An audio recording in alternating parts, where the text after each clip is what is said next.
ఈరోజు సారపాక నుండి ముసలమడుగు ప్రాంతానికి సుమారు 15 కిలోమీటర్ల దూరంలో 100 రోజుల పని చూపించడం వల్ల సారపాక ప్రాంతంలో ఉన్న ఉపాధి కూలీలు ఇంత దూరం రాలేని పరిస్థితిలో కూడా ఉంది. కానీ ప్రభుత్వం రాను బడ్జెట్లోనేమో డబ్బులు తగ్గిస్తున్నారు, అదే రకంగా పనేమో మరి కిలోమీటర్ల దూరంలో చూపెడుతున్నారు.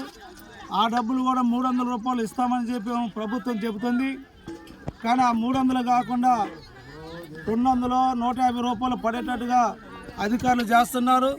అందుకోసం ఈసారి 2025లో ప్రభుత్వం ఏదైతే 300 రూపాయలు ప్రకటించిందో ఆ 300 రూపాయలు ఖచ్చితంగా ఇవ్వాల్సిన అవసరం ఉంది.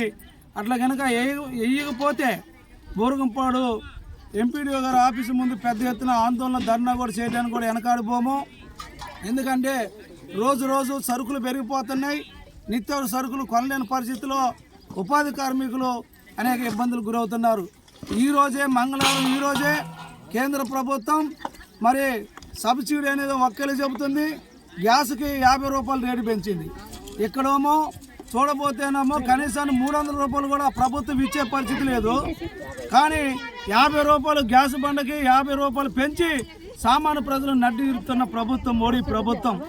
అందుకోసం దీని మీద పెద్ద ఎత్తున వ్యవసాయ కార్మికులతో పాటు చిన్న సన్నకారు వ్యాపారస్తులందరూ కూడా పెద్ద ఎత్తున మోడీ ప్రభుత్వానికి వ్యతిరేకంగా పెద్ద ఎత్తున ఆందోళన పోరాటం కూడా చేయాల్సిన అవసరం ఉంది. ఈ పనిని కూడా తీసేయాలనే ఒక కుట్రతోటి మోడీ ప్రభుత్వం బడ్జెట్లో డబ్బులు కేటాయించకుండా మరి దీన్ని రద్దు చేయడానికి చూస్తుండో. 86,000 కోట్ల రూపాయలు కేటాయిస్తే ఎక్కడ 86,000, అసలు 2,50,000 కోట్ల రూపాయలు కేటాయించిన పనికి 86,000 కేటాయించేసి వాళ్ళ పనిని దూరం చేస్తుండో.